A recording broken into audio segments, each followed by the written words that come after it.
자, 앞에 이제 화면을 보겠습니다. 저희 어제 와일문, 이중 와일문 사용하는 것까지 진행하고 수업이 완료가 됐고요. 네, 오늘은 포문 바로 배워볼 거예요. 네, 포문도 사실 와일문과 크게 다르지 않다라고 말씀을 드렸어요. 이제 반복문이라는 거를 제대로 사용하기 위해서 필수 3요소 우리가 배웠던 거 생각을 해보면 초기값 있었고요. 종료 조건 있었고 스텝이 있었습니다.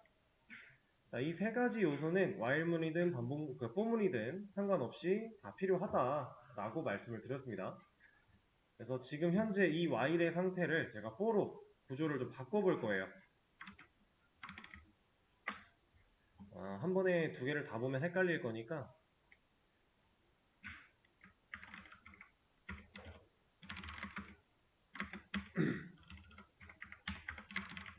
이렇게 해놓고 보도록 하죠.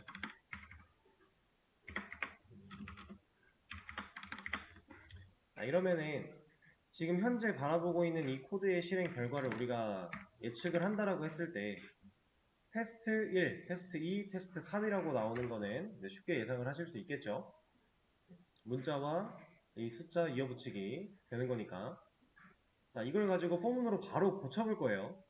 자, while문에서 while이라는 이 녀석이 예약어로서 키워드로서 활용이 되는 것처럼 포문도 마찬가지로 이제 키워드로 존재하는 녀석입니다. 그래서 while 부분을 제가 for로 고칠 거예요. 자, 그리고 이제 어떻게 하는지 지금은 화면을 잘 보셔야 됩니다. 자, 제가 초기값 부분을 그대로 드래그 한 다음에 잘라내게 할 거고요. 이 녀석을 종료 조건의 앞에다가 붙여넣기 할 겁니다. 자, 그리고 스텝 부분도 그대로 잘라내기 해서 종료 조건의 뒤쪽에다가 붙여넣기를 할 거예요. 자, 그리고 스텝에서 이 코드의 마침표 역할을 했던 세미콜론 이 녀석을 종료 조건과 스텝의 사이로 위치를 옮길 겁니다. 이렇게. 자, 이러면 폼은 끝났어요. 이게 포문이에요. 근데 이렇게만 붙여놓고 보면 이제 가독성이 좀 안 좋으니까 살짝 띄어쓰기를 추가해서 완성을 시켜주겠습니다. 이러면 포문입니다. 자, 실행 결과는 동일하게 테스트 1, 2, 3이 나오고 있고요. 우리가 뭐 초기값, 종료 조건, 스텝 뭐 바꾼 거 없이 구조만 while문에서 포문으로 바꿨으니까 얘도 똑같이 총 3번 반복하는 반복문이고요. 그걸 사용을 한 겁니다. 자, 근데 이제 이렇게 구조를 쓴다라고 했을 때 어떻게 동작하는지 우리가 또 원리를 알아야겠죠. while문 위에서부터 내려오면서 막 눈으로 쫓아갔던 것처럼 얘도 한번 가볼게요. 자, 일단 for문 소괄호가 열리면 이 녀석은 while문과 다른 점이 초기값, 종료 조건, 스텝 이 녀석 이 세 가지 모두가 소괄호 안쪽에 들어가게 됩니다. while문은 소괄호 안쪽에 종료 조건 부분만 들어가게 됐었죠. 그래서 지금 차이가 좀 있는데 자, 똑같은 역할이에요. 초기값입니다. 우리가 while문 썼을 때 초기값 잡았던 것처럼 같은 역할을 수행을 해요. 그리고 종료 조건이에요. 똑같은 역할을 수행을 합니다. 그리고 스텝이에요. 역시 같은 역할을 수행해요. 자, 그래서 이 녀석들이 이제 초기값이 어떤 역할이고 종료 조건이 어떤 역할이고 스텝이 어떤 역할인지는 여러분들이 while문에서 배웠던 거랑 같다라는 개념이고 얘도 마찬가지 이 종료 조건을 따졌을 때 참인 동안에는 계속 반복을 합니다. 근데 얘가 거짓을 만나는 순간 빠져나오게 돼요. 이것도 똑같아요. 자, 그러면 이제 흘러가는 방향만 좀 다른 건데 자, 초기값 세팅했고 i라는 값을 가지고서 이 조건을 봅니다. 그러면 i는 현재 1이니까 이 조건은 참이죠. 그러면은 이 중괄호 안쪽에 있는 코드를 실행을 한번 해요. 자, 그리고 이제 다음으로 뭐 이 반복문을 빠져나가라 브레이크 같은 코드 없으니까 다시 또 올라가는데 얘는 이제 어디로 올라가냐면 여기로 올라갑니다. 이렇게. while문 같은 경우는 위에서 아래로 내려오다가 코드가 이제 끝나면은 이쪽으로 올라갔어요. 그죠? 근데 얘는 이제 스텝으로 가기 위해서 오른쪽으로 올라간다라고 보시면 돼요. 자, 그러면 코드를 실행하고 나서 스텝을 봐요. 1 증가죠. 그럼 1 증가된 값을 가지고 i 값이 변화된 그 다음에 다시 또 조건을 봅니다. 그럼 이제 i가 2인 상태로 조건이 참이기 때문에 한 번 더 출력, 중괄호 안쪽에 있는 코드를 실행한다. 그리고 나서 다시 또 스텝으로 가요. 그럼 i가 또 증가됐죠? 그럼 3이죠? 참이니까 내려와서 출력. 자, 또 스텝으로 갑니다. i가 증가됐어요. 그럼 얘가 더 이제 4가 되겠네요. 그러면 4가 된 시점에서 조건을 봤더니 거짓이죠. 그럼 얘는 빠져나옵니다. 그래서 이제 반복하는 방향이 while문이 이제 왼쪽 위로 올라가서 이렇게 도는 느낌이었다면 for는 이런 느낌이에요. 그냥 그거 말고 사실 다를 게 없습니다. 그래서 while문이든 for문이든 이렇게 완료를 다 하고 났을 때 우리가 이제 이걸 볼게요.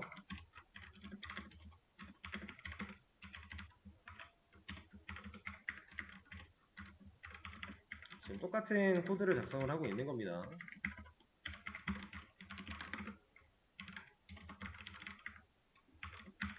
자, 지금 밑에 있는 코드랑 완벽하게 동일한 일을 하는 코드인데 얘랑 이만큼 while문이랑 이만큼 for문이 결국 동일한 역할을 해요. 완전히 똑같습니다. 실제로 반복되고 있죠. 똑같은 일을 하고 있다. 근데 while문에서는 이게 가능해요. while문이 끝나고 나서의 j-값을 우리가 직접 눈으로 확인해 볼 수가 있어요. 당연히 가능한 거죠. 우리가 변수 만들어 놨고 그 변수가 이 반복문이 도는 동안 값이 변했을 거고 그 변한 값을 여기서 확인해 보는 거잖아요. 그죠? 근데 for문은 이게 안 됩니다. 얘가 안 돼요. 이 for문이라고 하는 반복문 안쪽에서 사용했던 이 초기값 i 그리고 변화했던 이 i라는 녀석을 for문이 끝나고 난 다음에 우리가 눈으로 확인할 수가 없어요. 그러면 이 안쪽에서는 확인이 가능할 텐데 이 안쪽에서 마지막 반복이 끝나고 나서 i의 값을 확인해 볼 수가 있을까요? 반복문을 탈출한 시점에 i의 값은 4가 됐을 거예요. 근데 그 4라는 값을 우리가 눈으로 직접 확인할 방법이 있나요? 이게 안 되잖아요, 일단. 그러면 이렇게 올라가면 여기선 가능해요? 안 되죠. 탈출하기 전에 찍히고 나서 조건 보고 탈출할 거니까. 우리는 for문을 쓰면 이거 못하는 거 말고는 while과 다른 게 없어요. 근데 이게 왜 안 되는지 여러분들이 간단하게는 지금 이해를 하고 계셔야 되는데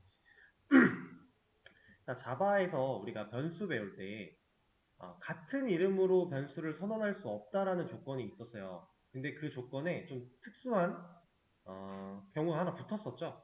같은 공간 내에서 같은 이름으로 존재할 수 없다라고 했습니다. 근데 이 조건이 이제 제가 그때도 전역이다, 뭐 지역이다, 뭐 이런 얘기를 하면서 변수의 종류들이 좀 있다 이런 얘기를 했었는데 자, 지금 여기서 사용되고 있는 이 변수 i와 여기서 만들어낸 이 초기값 j와 사용할 수 있는 영역이 좀 달라요. 이거는 이제 지역 변수의 개념에 해당하는 내용인데요. 나중에 조금 더 디테일하게 나오겠지만 일단 지금은 이 while문 같은 경우는 이 j를 선언하고 초기화한 이 과정이 이 코드 한 줄이 while문의 안에 있나요? 아니죠. while문의 바깥에 있는 거죠. 실제로 while문이라고 하는 이 반복문으로 들어오기 전에 해당 중괄호 안쪽에 포함되어 있는 내용이 아니에요. 그래서 이 중괄호를 벗어났지만 이 벗어난 시점, 이 시점에서 이 녀석을 그냥 사용할 수가 있습니다. 근데 이 i라는 녀석을 잘 보면 for문이라고 하는 그 문법 안쪽에서 만들어지죠. 이 변수 선언과 초기화라는 과정은 밖에 있나 이 안에 있나 결국 똑같은 일을 하는 거긴 하지만 선언되고 초기화된 위치가 다른 거예요. 이 i라는 녀석이 바깥에서 만들어진 게 아니라 for문의 바깥이 아니라 for문 안쪽에서 만들어졌기 때문에 얘가 생존할 수 있는 범위는 이 for문 중괄호까지입니다. 그래서 우리가 이 바깥에 이 코드를 찍어낼 수가 없는 거예요, 얘를. 그래서 실제로 오류 내용을, 에러 내용을 보면 i라는 이 녀석은 cannot be resolved to a variable이라고 나오고 있어요. 이게 무슨 말이냐?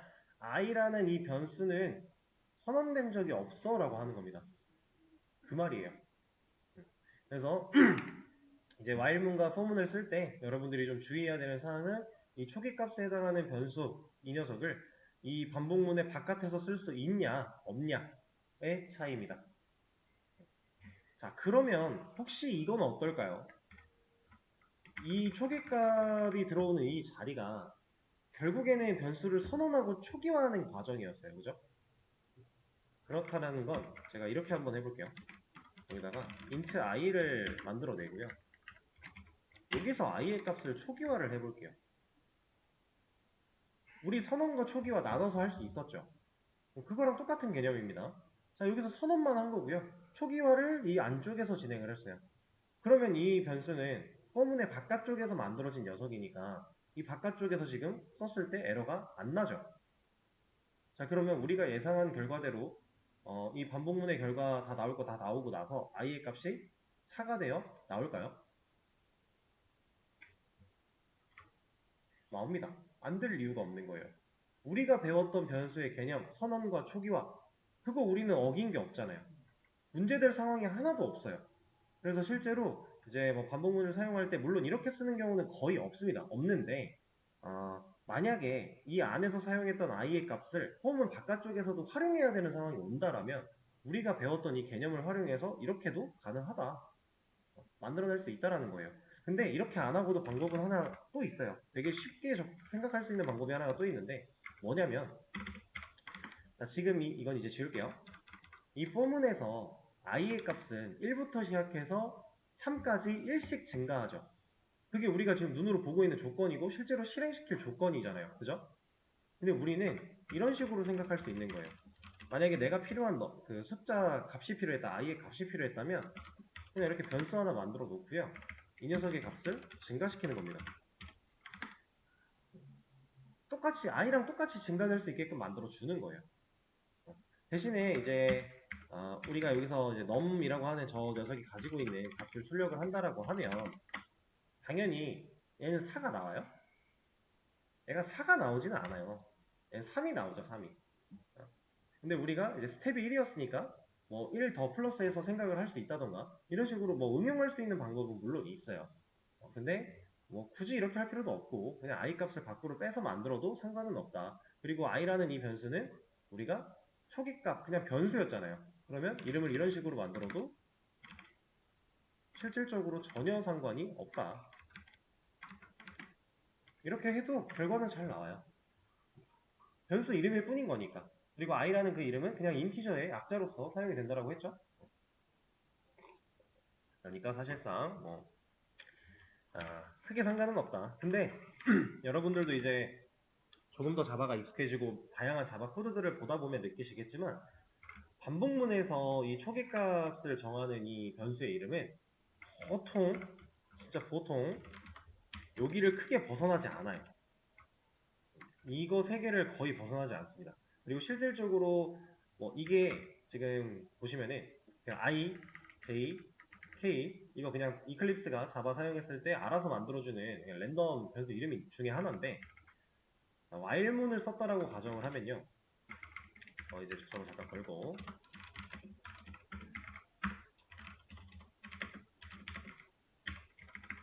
제가 만약에 이렇게 한번 해볼게요. 뭐 안에 내용은 없어도 while문을 이렇게 따로따로 두 개를 썼어요. 근데 이거 지금 뭐라고 하죠? 빨간 줄 나왔죠? 이거 왜 뭐라고 하는 거예요? 같은 공간 내에서 동일한 이름의 변수가 선언됐으니까 i가 지금 중복되고 있으니까 그죠? 이건 우리가 예상할 수 있는 에러입니다. 자, 그러면 이 변수의 이름을 우리는 다른 걸 써야겠네요. 뭐 이런 식으로 그죠? 하나 또 만든다 그러면 또 뭐 k로 바꾸든가 이런 식으로 해야 될 것 같아요. 그죠? 자, 그러면 이거를 어문으로 바꿔서 이 구조를 똑같이 만들면 어떨까요?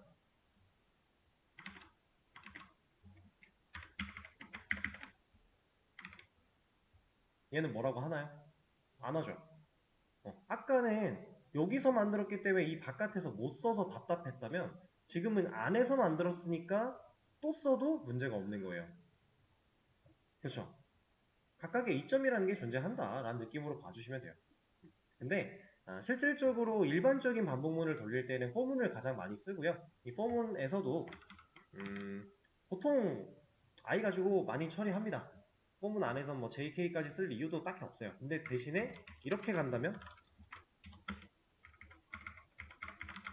이렇게 가서 여기다가 i를 쓴다라고 하면 얘는 이제 얘도 뭐라고 할 겁니다.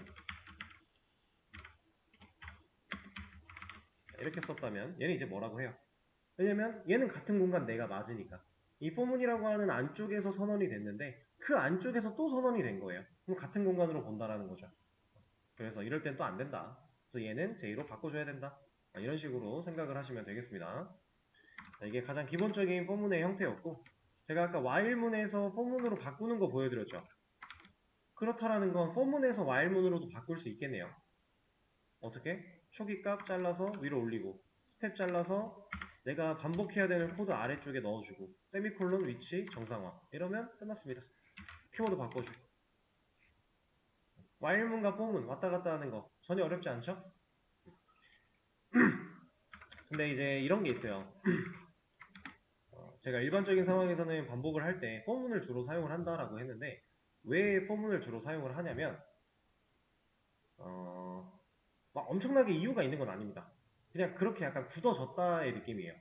그래서 일반적인 반복문들은 for문을 쓰되, 이제 무한루프에 해당하는 것들은 while문을 좀 많이 써요. 이게 왜 그런 거냐면, while문에서 무한루프를 만들 거다라고 하면 사실 초기값 상관없죠. 무한루프를 만들면 스텝도 상관없죠. 조건에다가 우리 뭐 넣으면 돼요? 그냥 true 넣으면 돼요. 그죠? 이런 무한루프잖아요. 자, for문은 무한루프 어떻게 만들까요?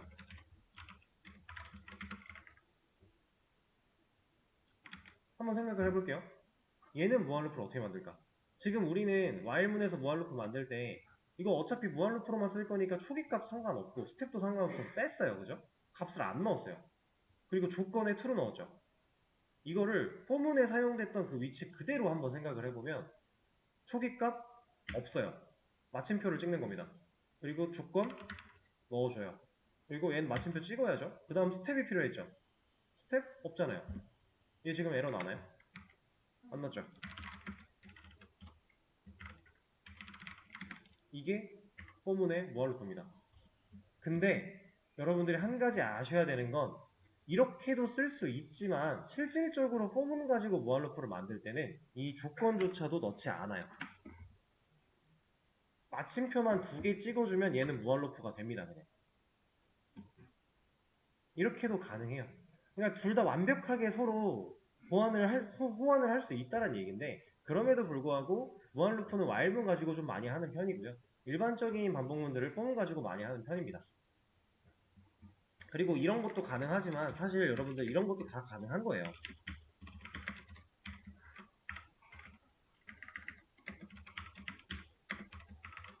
자, 이게 일반적인 상황이죠. 여기서 제가 예를 들어 이렇게 갔대요.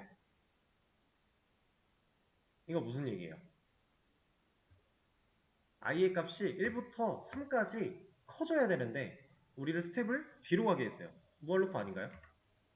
무한루프죠. 그리고 더 쉽게 애초에 이거 말고 이렇게 가보죠.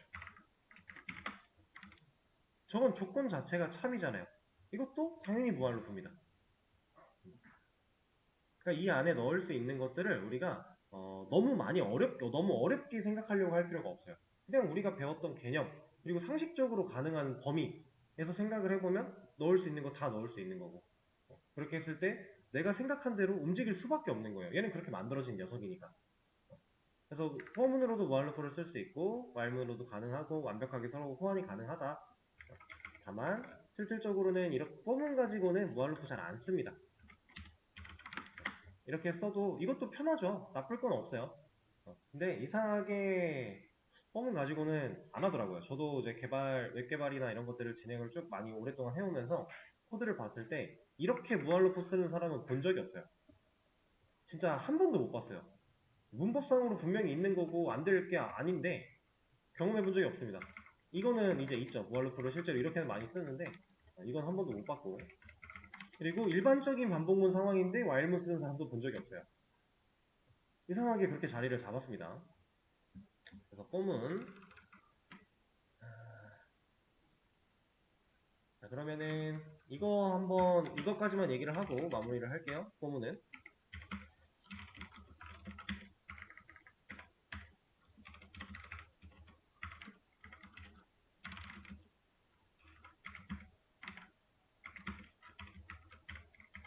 자, 이게 while문이었고 여기다가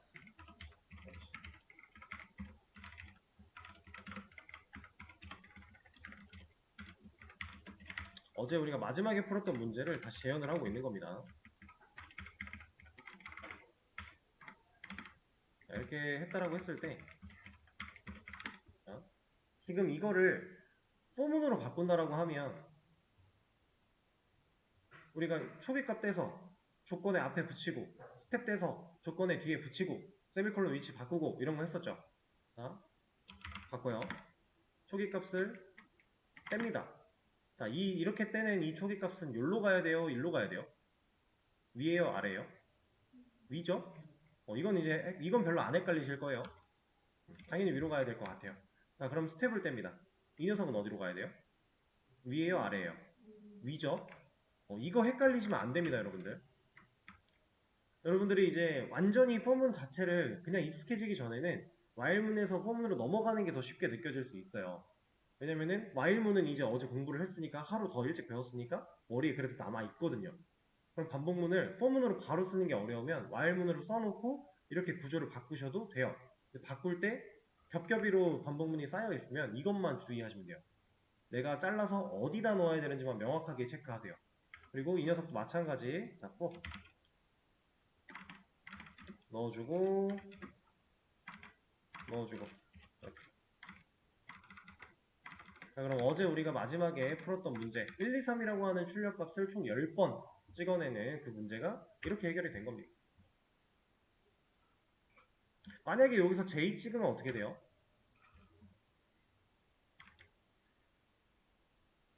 출력을 J를 하면 어떻게 돼요? 1, 3번 찍고 2, 3번 찍고 3, 3번 찍고 하지 않을까요? 이런 식으로 다 3번씩. 왜냐면 J의 값은 1 증가될 때마다 3번씩 찍힐 거니까 안쪽에서. 상황에 따라 잘 판단을 하셔야 된다라는 거. 자, 이게 포문입니다. 포문 그렇게 어렵지 않죠? 이제 익숙해지는 거는 사실 반복 작업이에요. 개념 자체는 어렵지 않은 거다 보니까 여러분들이 이제 많이 써보고 많이 눈으로 보고 많이 겪어보셔야 이제 익숙해지는 겁니다. 기본적인 개념 이렇게 마무리를 하고요.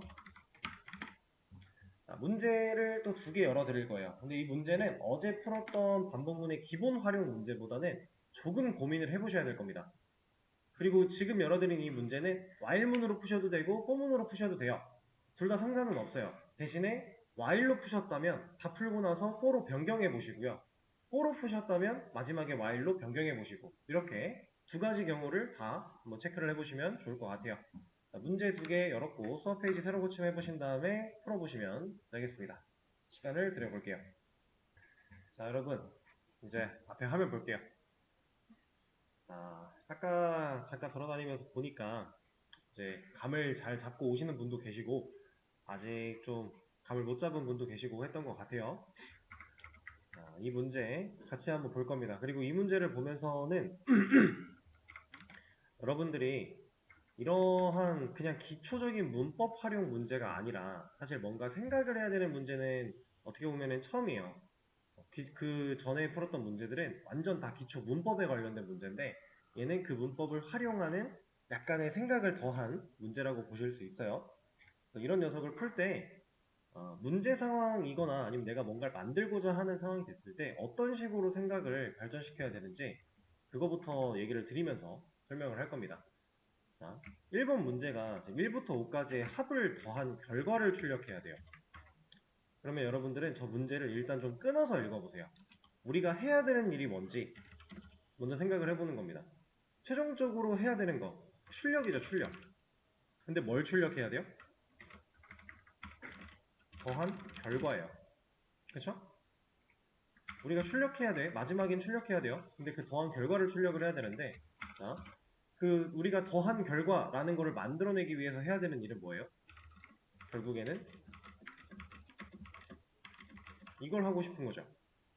그래서 이걸 이렇게 출력을 하고 싶은 건데 이거를 당연히 뭐 변수 하나 만들어서 이러한 연산을 하게끔 한 다음에 그거를 값으로서 출력하면은 이 문제가 해결된다. 이건 당연히 아니겠죠.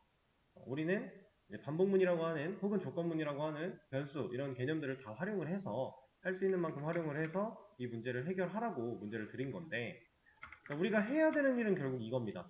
얘를 더해서 그 결과 얘를 만들어 내고요. 그놈을 출력하면 되는 거예요. 그렇죠? 그럼 우리가 해야 될 건 다 끝났어요. 정리가 끝났는데. 자, 그래서 이거를 어떻게 표현하는데 이게 문제인 거죠. 그러면은 여기서부터 출발을 하는 겁니다. 그리고 그 다음을 어떻게 발전시키느냐. 이제 결국에는 자바라고 하는 언어를 활용해서 이 문제를 접근을 하는 거니까 언어적으로 생각을 해보는 거예요. 자바라는 언어스럽게 했을 때, 자, 제가 결국에는 우리가 합계를 더한 결과를 출력을 할 거니까 썸이라고 하는 변수 하나를 만들어 놓고요. 이 녀석을 넣어 보겠습니다. 자, 지금 이 첫 번째 우리가 생각했던 거에서 달라진 거라고는 이 결과를 썸이라는 변수에 넣겠다 밖에 없어요. 그죠? 변수 하나 만들어서 값을 넣어주는 행위.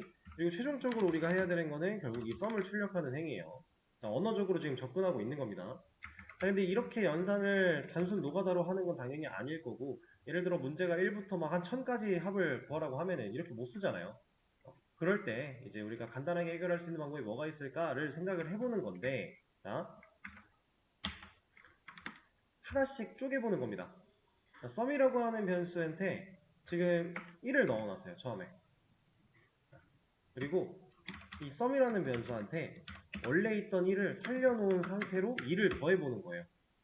우리가 원래 본연의 값을 잃지 않으면서 덧붙이는 과정, 코드 쓰는 거 배웠죠?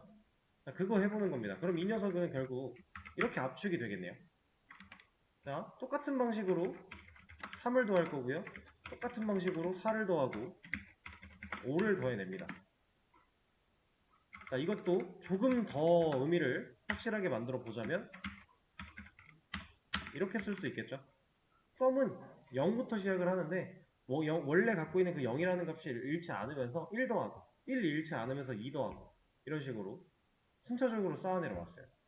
자, 그러면 이것보다는 뭔가 코드스러워졌죠. 자, 근데 이거 가지고는 우리가 아직 반복문을 활용할 때 사용할 수는 없어요. 왜? 우리가 반복문 안에서 반복시키고자 하는 코드를 찾아내야만 이 결과를 아예 한 방에 얻어낼 수 있을 거잖아요. 근데 아직 완벽하게 반복되는 형태는 아니에요. 왜냐면 값이 변하고 있으니까 실제로. 그렇죠? 이 말을 하고 있는 겁니다. 제가 반복문을 만약에 쓴다라고 했을 때 폼을 가지고 해볼게요.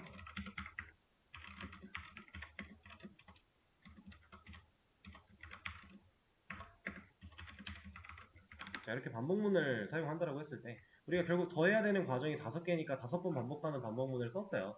자, 이 안에다가 제가 이걸 넣으면 얘는 5번 동안 1밖에 못 더하잖아요. 그렇죠? 우리는 한 번 처음 반복문 돌았을 때는 1 더해야 되고 그 다음 반복문 돌았을 때는 2 더해야 되고 그 다음엔 3 더해야 되고 그죠?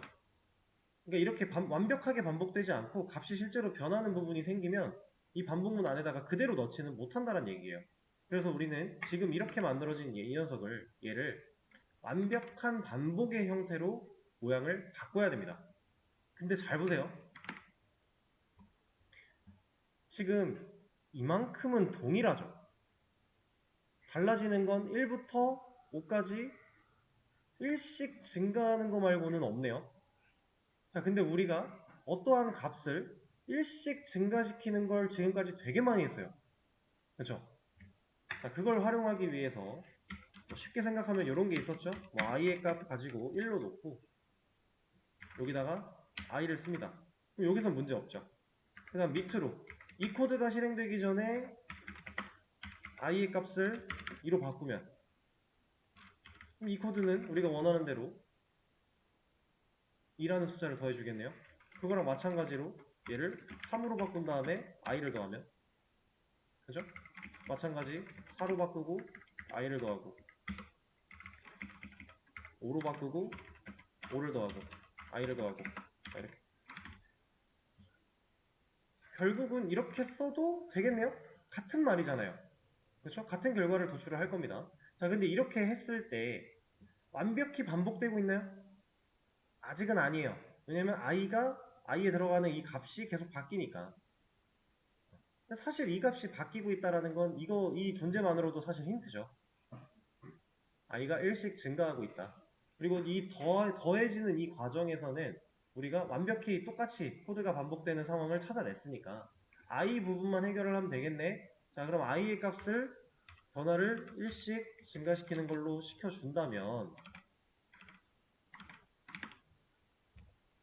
방금 전에는 재할당의 과정으로 값을 변화시킨 거고 지금은 진짜로 그냥 1씩 증가되는 증감연산자를 활용해서 i의 값을 증가시킨 거죠. 그러면 여기서 1인 상태에서 이거 하면 이때는 i가 1일 거고 그 밑에 코드 증가됐으니까 이제 2가 됐는데 2를 더할 거고 또 증가되니까 3, 3을 더할 거고 증가돼서 4, 4를 더할 거고 증가돼서 5, 5를 더하겠죠. 자, 그러면 이렇게까지 완성을 했을 때 우리는 완벽하게 반복되는 구문을 찾아냈네요. 그렇죠? 코드가 토시 하나라도 달라지는 게 없잖아요. 이렇게 구해진 이 코드를 이제 우리가 만들어놨던 반복문의 안쪽에다가 넣어주면 끝나는 겁니다. 근데 여기서 만들었던 이 증가에 대한 부분은 우리가 여기서 하고 있네요. 굳이 얘를 넣을 필요가 없겠죠.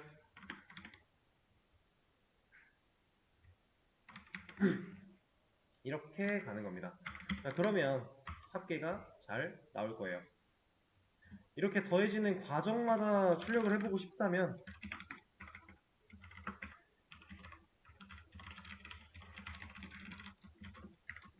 이렇게 출력을 해볼 수 있겠죠. 처음엔 1이었고 그 다음 2를 더하니까 3이고 그 다음 3을 더하니까 6이고 4를 더하니까 10이고 마지막에 5를 더하니까 15다. 그리고 최종적인 결과는 15다. 근데 이거는 과정이고 우리는 결과를 출력하려고 했으니까 사실 얘는 필요가 없다. 이렇게. 자, 제가 처음에 이 문제를 좀 잘라서 분리시켜 놓고 해야 될 일을 명확하게 나눠 놓고요. 나눠 놓은 거에서 마지막에 출력이야 당연히 출력만 가지고 찍어내면 되는 거니까 이제 로직을 구하는 건데 그 로직 부분을 어떻게 발전시켰는지 어떤 식으로 접근을 했는지 여러분들이 이 문제에 어려움을 많이 느끼셨던 분들은 그 부분에 초점을 맞춰서 공부를 해보세요.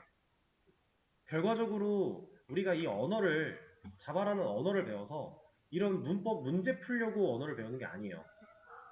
자바라는 걸 배워서 우리는 보통 이제 웹이라는 걸 만들기 위해 자바를 배우는 겁니다.